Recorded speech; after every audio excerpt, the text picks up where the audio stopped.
तो नमस्कार मेरे फ्यूचर इंजीनियर्स, कैसे हो आप लोग।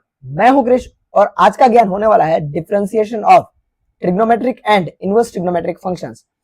तो देखो यार, सबसे पहले बात, ये टॉपिक काफी बच्चों को ट्रिकी लग सकता है और ये है भी, तो इसलिए इस लेक्चर को हम बहुत ही ध्यान से देखेंगे, एकदम एकाग्रता से। ठीक है, तो चलो यार शुरू करते हैं बिना किसी नौटंकी के। तो देखो, सबसे पहली चीज जो मैं आपको बताना चाहता हूँ, देखो सबसे पहले एक बहुत ही मेजर गलती होती है जो बहुत सारे बच्चे करते हैं, जो कि मैं आपको यहाँ पे लिख के दिखाता हूँ। Wait a second. हाँ, कि अगर मेरे पास है साइन इनवर्स साइन एक्स, तो बच्चे यहाँ पे काटा पीटी करके इसको इक्वल टू सीधा लिख देते हैं एक्स, जो कि एक हिसाब से सही है, लेकिन मैं चलो आपको पहले इसका विजुअलाइजेशन कराता हूँ। एज इंजीनियर्स हम लोग हर बार विजुअलाइज करते हैं। तो देखो, इसको आप ऐसे समझो कि साइन जो है ना, वो एक नंबर का प्लेबॉय है। ठीक है, इसका क्या मतलब है, प्लेबॉय मतलब हर लड़की को हाँ बोल दिया जाता है। ठीक है, तो अभी देखो यहाँ पे ये पॉइंट है 0, ये पॉइंट है पाई, ये पॉइंट है 2 पाई, और आगे इसको अगर मैं ऐसे बनाऊंगा तो यहाँ पे मुझे 3 पाई भी मिलेगा। ठीक है, तो इसका क्या मतलब हुआ, अभी देखो साइन 0 का वैल्यू क्या मिलेगा मुझे, पाई, ओ ये स्क्वायर बन गया, वाओ। हाँ, साइन 0 का वैल्यू मुझे मिलेगा 0। अगर मुझे साइन पाई चाहिए तो भी मुझे क्या मिलेगा, 0। और साइन 2 पाई भी मुझे क्या मिलेगा, 0। ठीक है, वो मुझे ग्राफ से दिख रहा है। तो अभी ये जो इनवर्स होता है ना, इनवर्स को अभी के लिए आप ऐसा मानो कि वो जो है वो अंडू करने की मशीन है। तो साइन इनवर्स को अगर मैंने 0 दिया तो वो मुझे क्या दे देगा। देखो मैं एक इजी एग्जांपल लेके देता हूं कि हमें पता है कि साइन पाई बाय 4 क्या होता है, 1/√2। ठीक है, तो मैं साइन इनवर्स को अगर 1/√2 दूंगा तो वो मुझे बताएगा कि भाई बेटा 1/√2 जो है वो तुझे पाई बाय 4 पे मिलेगा। ठीक है, तो अभी यहां तक कुछ दिक्कत नहीं है। दिक्कत कहां पे आती है, अगर मैं साइन इनवर्स को 0 देता हूं। ठीक है, साइन इनवर्स 0, तो अब क्या ये मुझे 0 देगा, टेक्निकली देना तो चाहिए, लेकिन अब देखो मुझे 0 इन सभी वैल्यूज में मिल रहा है। मतलब अगर मैं इसको 0 दूंगा तो ये खुद कंफ्यूज हो जाएगा कि ये 0 भाई आ कहां से रहा है, क्या ये 0 से आ रहा है, क्या ये पाई से आ रहा है, क्या ये 2 पाई से आ रहा है। ठीक है, तो इसके लिए एक चीज होती है जो कि होती है वो हॉरिजॉन्टल टेस्ट। ठीक है, अभी ये क्या होता है कि कोई भी जो ग्राफ है उस पर हम हॉरिजॉन्टल लाइंस ड्रॉ करते हैं। अभी आप ये रेड वाली जो लाइन है ना, उसको अभी के लिए भूल जाओ। एक मिनट, मैं आपको यहाँ पे अलग से ड्रॉ करके बताता हूँ। देखो मैं एकदम टेढ़ा मेढ़ा सा ग्राफ बनेगा, लेकिन आप लोग समझ जाना। देखो ये साइन का ग्राफ है।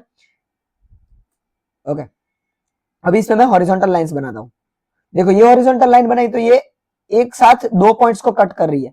इसका मतलब क्या है पता है, कि ये फंक्शन जो है वो 1 to 1 नहीं है। 1 to 1 क्या मतलब, एक एक्स की वैल्यू के कॉरेस्पॉन्डिंग मुझे वाई की एक ही वैल्यू मिलनी चाहिए। ठीक है, जैसे यहाँ पे मुझे इन बहुत सारे पॉइंट्स पे 0 मिल रहा है, ऐसा नहीं होना चाहिए। तो अगर ऐसा होता है ना तो ही इसका इनवर्स हम बना सकते हैं। तो अभी ये तो 1 to 1 फंक्शन है, नहीं तो इसका इनवर्स अभी हम कैसे बनाएंगे। तो इसके लिए मैथमेटिशियंस ने थोड़ा सा दिमाग लगाया। अब ये वाली रेंज देखो, यहां से यहां तक। ठीक है, यहां से यहां देखो, ये हॉरिजॉन्टल टेस्ट पास कर रहा है। हर एक पॉइंट के लिए मुझे एक ही वैल्यू मिल रही है। तो इसलिए अगर आपकी वैल्यू किसी भी रेंज से बाहर जाती है तो इसको हम खींच के इस रेंज में लेके आएंगे, क्योंकि आप देखो ये जो ग्राफ है वो इस इंटरवल के बाद रिपीट हो रहा है, देख रहे हो आप, तो ये रिपीट ही हो रहा है। तो हर एक को हम इस पर्टिकुलर रेंज में लाएंगे और फिर हमें इसका इनवर्स मिलेगा, जो कि आपको यहाँ पे रेड ग्राफ के क्या बोलते हैं, रेड ग्राफ के मीडियम से दिखाया गया है। इसकी जो प्रिंसिपल रेंज है वो है -π/2 से +π/2 तक। तो चलो ठीक है भैया, आपने ये तो ज्ञान दे दिया कि इसकी वैल्यू हमें -π/2 से +π/2 के बीच ही मिलेगी, मतलब साइन इनवर्स साइन की वैल्यू। तो अभी हमें कैसे पता चलेगा कि हमें किस टाइम पे क्या लेना है। जैसे कि फॉर एग्जांपल अगर मैं आपको बोलूं साइन इनवर्स साइन 2π/3, या तो साइन इनवर्स साइन 4π/3 गिन लो, या तो कौन सी वैल्यू लें हम, 3π/4 ले लेते हैं। चलो एक मिनट, 3π/4। ओके, तो इसको हम साइन साइन काट के 2π/3 नहीं लिख सकते। क्यों, क्योंकि ये इसकी रेंज ही नहीं है। -π/2 से π/2 के बीच में आपकी वैल्यू आनी चाहिए, लेकिन आपको 2π/3 जो है वो π/2 से बड़ा हो रहा है, तो ये तो पॉसिबल ही नहीं है। तो अभी इसका क्या निकाला है, ये 2π/3 को हमें रेंज के अंदर लाना पड़ेगा।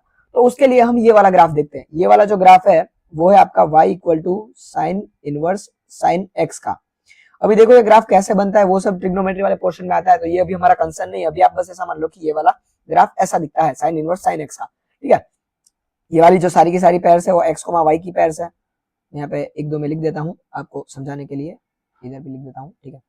अभी देखो ये ग्राफ का स्लोप हमें दिख रहा है, ये वाला जो ग्राफ है ऊपर जा रहा होगा तो उसका स्लोप होगा 1, और अगर नीचे आ रहा है तो उसका स्लोप होगा -1, ठीक है। ओके, तो देखो कोई भी लाइन का इक्वेशन क्या होता है, y equal to mx plus c, ठीक है, जिसमें m मतलब स्लोप होता है। तो ये वाली लाइन देखो, इसका प्रिंसिपल रेंज जो है ना -π/2 से π/2 तक, इस पे क्या होगा, y equal to mx plus c, m क्या है, इसका स्लोप होता है 1, तो y इक्वल टू x, और ये लाइन तो मुझे साफ साफ दिख रही है, y इक्वल टू x ही है क्योंकि ये 0,0 से पास कर रही है। तो ये इसकी प्रिंसिपल रेंज हो गई -π/2 से +π/2 तक। और जो मैं आपको बता रहा था ना कि ये sin कट के x बन जाएगा, ये क्या है, y तो है, y equal to sin inverse sin x। तो इस पर्टिकुलर रेंज के लिए y इक्वल टू x हो रहा है, तो बस अगर आपका एंगल -π/2 से π/2 तक होगा तभी आप sin काट के x लिख सकते हो। लेकिन अगर इस रेंज के बाहर है तो क्या करेंगे, लेट्स सपोज मुझे ये वाली जो लाइन है ना, ये वाली, ठीक है, उसके लिए चाहिए, तो इसका हम इक्वेशन लिखते हैं y equal to mx plus c के हिसाब से। इसमें स्लोप क्या है, -1, तो y इक्वल टू -x।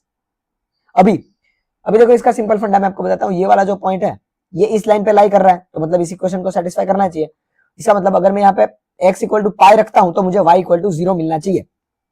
तो अभी मैं अगर x इक्वल टू पाई रख दूं तो y क्या हो जाएगा, -π, लेकिन मुझे तो y 0 चाहिए, तो मैं क्या करूं, इसमें +π ऐड कर दूं तो ये दोनों कट जाएंगे, तो इसके लिए मैं यहाँ पे लिख दूंगा +π, ठीक है।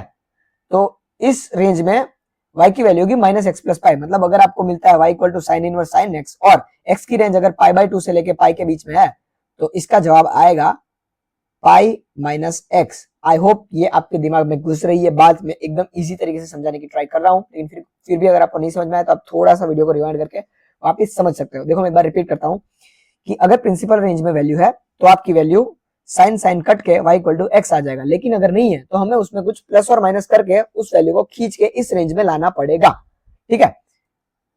ओके, तो अभी एक और बार हम लिख लेते हैं ये वाली लाइन के लिए, ठीक है, -3π/2 से -π/2 तक। तो अभी ये वाली लाइन का इक्वेशन क्या होगा, y equal to mx plus c, यहाँ पे इसका स्लोप है माइनस, ठीक है, और क्योंकि ये वाला पॉइंट इस लाइन पे है तो अगर मैं x की वैल्यू -π रखता हूं तो मुझे y क्या मिलेगा, +π, लेकिन y की वैल्यू मुझे तो 0 चाहिए, तो इसमें से मैं क्या करूं, पाई माइनस कर दूं तो ये आ जाएगा -π। इसका मतलब अगर आपका एंगल -3π/2 से -π/2 के बीच में है तो y इक्वल टू इसकी वैल्यू x ना हो करके -π - x बनेगी, ठीक है। अभी इसको हम इस एग्जांपल से समझते हैं, ये साइन इनवर्स साइन 2π/3, तो अभी देखो 2π/3 कहां पे आएगा, 2/3 मतलब 0.6 समथिंग, ठीक है, तो वो π/2 से इधर तक आएगा, π/2 मतलब 0.5 पाई हो गया, तो इससे थोड़ा बड़ा, तो मतलब ये लाइन पे लाई करेगा, और ये लाइन का इक्वेशन क्या है, -x प्लस π, तो y इक्वल टू क्या हो जाएगा, -x की वैल्यू क्या है 2π/3 प्लस π, और इसको यदि आप सिंप्लीफाई करोगे तो क्या होगा 3π - 2π मतलब कि π/3, ठीक है। तो साइन इनवर्स साइन x की वैल्यू 2π/3 से π/3 हो गई, क्यों, क्योंकि ये अभी इस रेंज में आ गया। आई होप आपको ये कॉन्सेप्ट समझ में आ गया है, और अगर ये आ गया है तो बस मेन कंफ्यूजिंग पॉइंट यही था, और इससे हम आगे बढ़ते हैं क्योंकि यहाँ पे बहुत सारे बच्चे गलती कर देते हैं, ठीक है, और मिसकंसेप्शन रह जाता है जो मैंने क्लियर कर दिया। तो अभी सब्स्टिट्यूशन चीट शीट, अभी कहीं पे आपको क्वेश्चन में ये सब चीजें ऐसी ऐसी दिखती है कि जैसे अगर a² - x² दिख गया तो मैं एज्यूम कर लूंगा कि x equal to a sin theta या तो a cos थीटा, क्यों, क्योंकि अगर मैं x की जगह a sin थीटा रखता हूं तो मुझे क्या मिलेगा, देखो मैं एक के लिए आपको समझा के दिखाता हूं, a² - x की जगह मैंने a sin थीटा रखा तो a² sin² थीटा हो गया।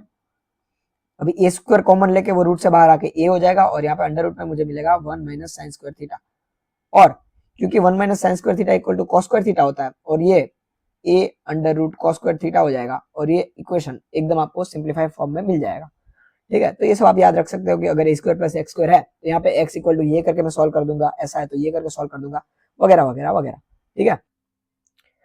ओके, तो आई होप कि आपको ये वाला कॉन्सेप्ट समझ में आ गया होगा, और वेट मैं ऐसे थोड़ा बड़ा हो जाता हूँ, ओके। तो अभी इसके 3 मैंने बहुत ही तगड़े वाले क्वेश्चन चूज किए हुए हैं जिसमें से आपको बहुत अच्छे अच्छे सीखने को मिलेगा, और अगर मैं उनको इस वीडियो में कवर करता हूं तो वीडियो की लेंथ बहुत ही ज्यादा लंबी हो जाएगी। तो इस वीडियो में हम सिर्फ कॉन्सेप्ट सीखेंगे, नेक्स्ट वीडियो में से हम लोग इसके क्वेश्चन सॉल्व करेंगे। तो चलिए चलते हैं अगले वीडियो में।